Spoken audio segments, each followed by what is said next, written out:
How's it going, everyone? My name is Dylan Mangum with Market Street Studios, and today I have an unboxing and review for you on the new Panasonic GH5. We just got it in the mail about 30 minutes ago, so we're going to do an unboxing of it, and we're also going to go out and shoot some video with it today to see what all the hype is about, and hopefully it will live up to our expectations of our new camera that we're going to be using a lot for Market Street Studios.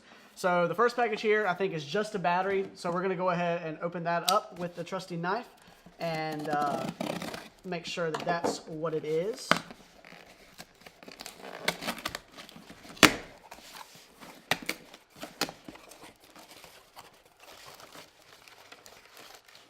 Yep, just a Panasonic GH4, GH5 battery. They work actually for both. What's really nice about the new GH5 camera is it uses the same battery as its predecessor, the GH4, and the batteries are pretty cheap and they last actually a really long time.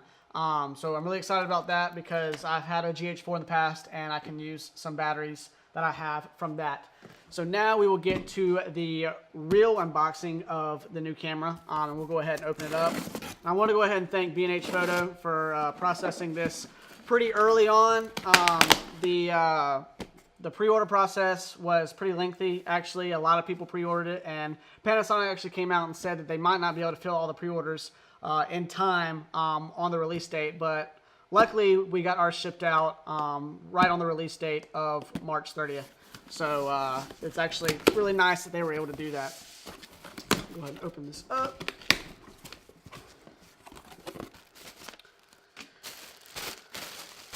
Get rid of all this stuffing.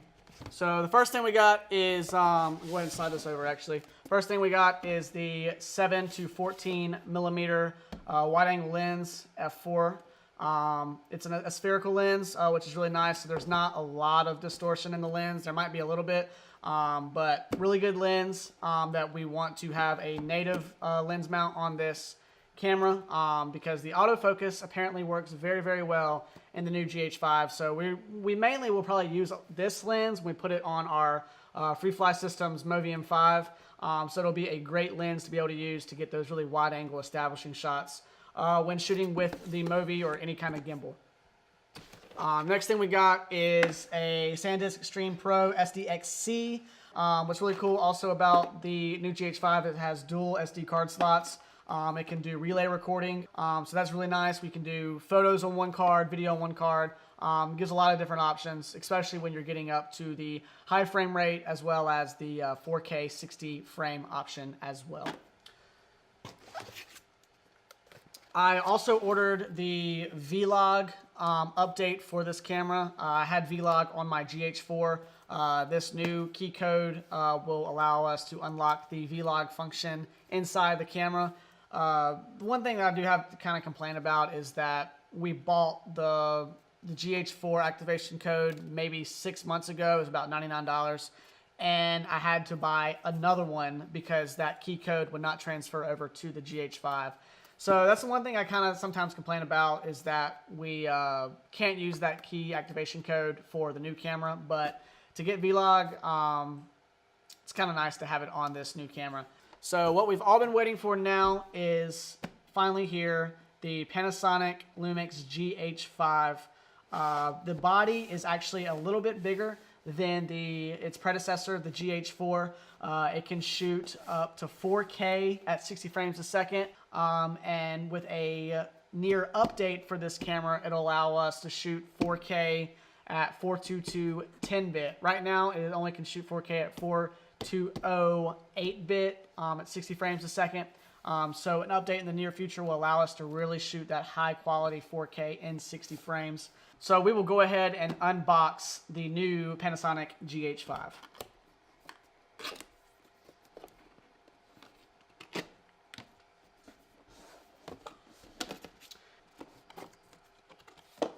So the first thing we get when we open it up the box is just some user manuals. I'll keep this to the side just in case I actually have to do any kind of research on the new camera itself.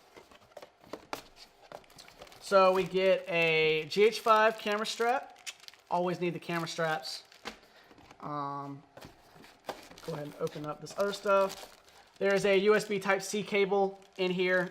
There is a USB Type-C port on the GH4 now. It's been upgraded from a USB 2.0 port, which is a pretty big jump from USB 2.0 to USB Type-C. This will allow us to transfer the images and video off the camera very, very quickly. But I've heard online that you cannot charge the camera via the USB Type-C. I know a lot of other products that have USB Type-C on it allow for you to charge the camera as well, but I've heard that the USB Type-C on this camera will not charge the camera, which kind of stinks, but the batteries do last a very long time, so it's kind of a trade-off.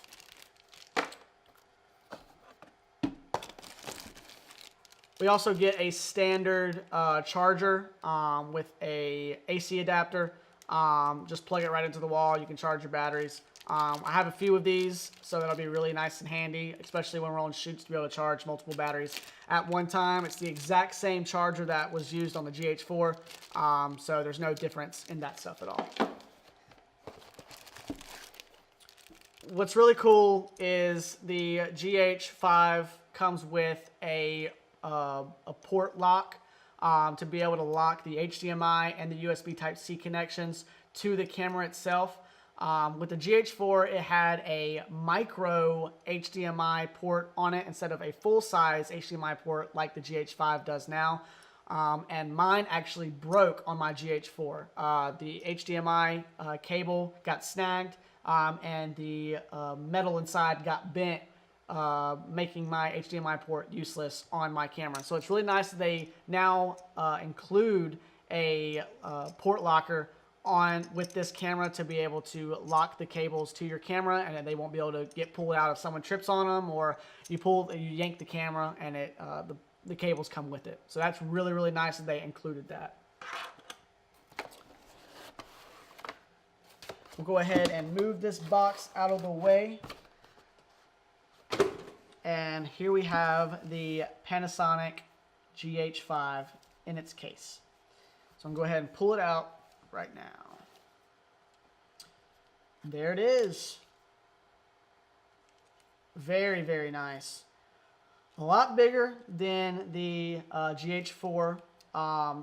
Actually, it feels a lot better to grip. I felt like the GH4 was a little too small for my hands. And it's a nice size. It's not heavy. I can hold it with one hand. So we'll kind of go over a few of the new additions to this camera compared to the GH4. First off is the dual card slots, SD card slots on this camera. The GH4 only had one SD card slot, so that's really nice. Hot swappable, so if you're shooting on one card and it's about to fill up, throw in another card, it'll switch to that card and start recording, and you can take the other card out, offload it, and then put it back in. Very, very handy, especially when you're doing interviews and your card is about to run out. Another awesome addition is a full-size HDMI port like I talked about. This allows us to really just use any cable and not have to have an adapter or a small HDMI port that might end up getting damaged in the process of us shooting. We do a lot of run and gun shooting, especially with weddings, and we don't want that port to get broken. Another awesome feature is the USB Type-C like I talked about, to be able to transfer stuff off very quickly from the camera. Usually we just pop out the SD card slots and slot them into our computer, but that's a really nice feature to be able to quickly offload the cards in case we don't have an SD card reader with us at the time. You're also going to get your standard headphone jack, 3.5 millimeter. That's pretty standard. That was on the GH4 as well. Be able to monitor your audio. And there's actually a new interface unit that you can add on top of your camera that gives you XLR support. So you'll be able to import audio through your camera that way, and then you'll be able to listen to it and monitor it on your camera just like that. Another port on here is the mic port to be able to plug in a microphone. I use an onboard or a shotgun microphone on top of this camera.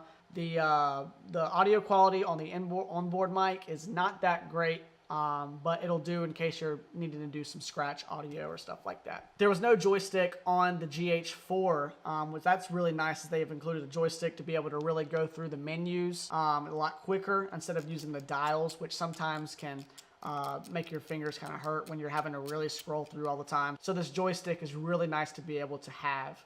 Another really cool feature is they've added a record button on top of the camera now. It used to be on the back. It was kind of hard to reach sometimes, especially when you had it like up filming like this. Since your trigger finger is right here and have the recording button right there, it's actually really nice. I don't know why they put it on the top though, because the trigger on the GH5 and the GH4 would also start and stop the recording. So it might just be a dedicated button just so people know it's there. So with that being said, we're going to take this camera now and do some video tests on it and put some kind of little video together and see how well this video works in the real world situations.